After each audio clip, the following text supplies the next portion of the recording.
Have you ever felt overlooked, forgotten, or like you're just a secondary character in someone else's story? Today, we're diving into a powerful tale that speaks directly to that feeling. It's the story of Ishmael, a story of promise, pain, and a legacy that echoes through history. It all begins with a couple, Abram and Sarai. They were deeply faithful and incredibly wealthy, but they carried a heavy sadness. They were childless. One starry night, God makes an astounding promise to Abram. He tells him his descendants will be as numerous as the stars in the sky, that he will become the father of a great nation. Imagine the hope that sparked in their hearts. But as the years turned into a decade, that hope began to fade. The promise felt distant, and Sarai's desperation grew. In her anxiety, Sarai decides to take matters into her own hands. Following a custom of that era, she gives her Egyptian maidservant, Hagar, to Abram, hoping to build a family through her. Hagar does conceive, but this solution doesn't bring the peace Sarai had hoped for. Instead, a bitter tension fills their home. Hagar, now carrying the heir, begins to look down on her mistress. Sarai, feeling humiliated and replaced, reacts by treating Hagar with such cruelty that Hagar feels she has no choice but to escape. She flees into the harsh, unforgiving wilderness. Alone, pregnant, and desperate by a spring, she must have felt completely abandoned. But she wasn't alone. A messenger of God finds her there. He instructs her to return and submit to Sarai, but he doesn't leave her comfortless. He gives her a promise of her own. He tells her she will have a son and must name him Ishmael, which beautifully means God hears.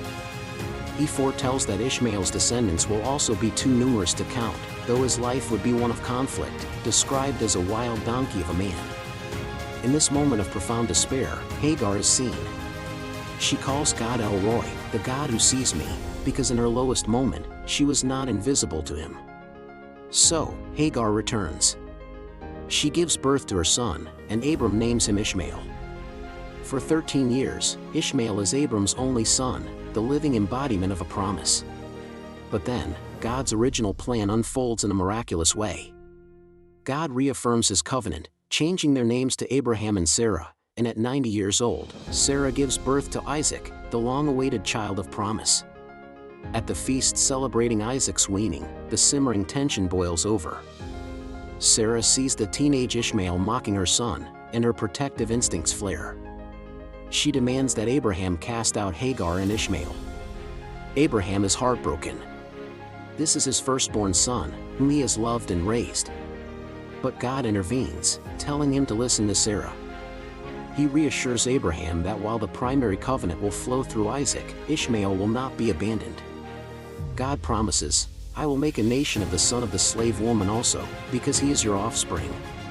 With a heavy heart, Abraham sends Hagar and Ishmael into the desert with only bread and a skin of water. The supplies quickly run out. In utter despair, Hagar places her son under a bush, unable to watch him die, and weeps. But remember Ishmael's name? God hears. God hears the boy's cry. He calls out to Hagar, "What is the matter, Hagar? Do not be afraid." Then, he opens her eyes, and she sees a well of water, saving them from certain death. This was a turning point. From then on, the Bible says, God was with the boy as he grew up. Ishmael thrived in the wilderness, becoming a skilled archer. Hagar found him a wife from his motherland, Egypt, and he went on to have 12 sons, who became princes of 12 tribes. The promise made to Hagar in the wilderness, and confirmed to Abraham, was fulfilled. Ishmael, the boy who was cast out, became the father of a great and powerful nation. His story is a powerful reminder that God's plan is bigger than our own, and his compassion extends to everyone.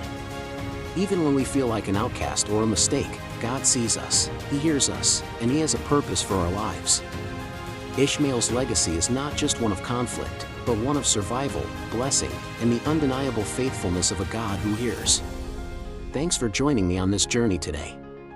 If this story resonated with you, please hit that like button and subscribe for more deep dives into these incredible narratives.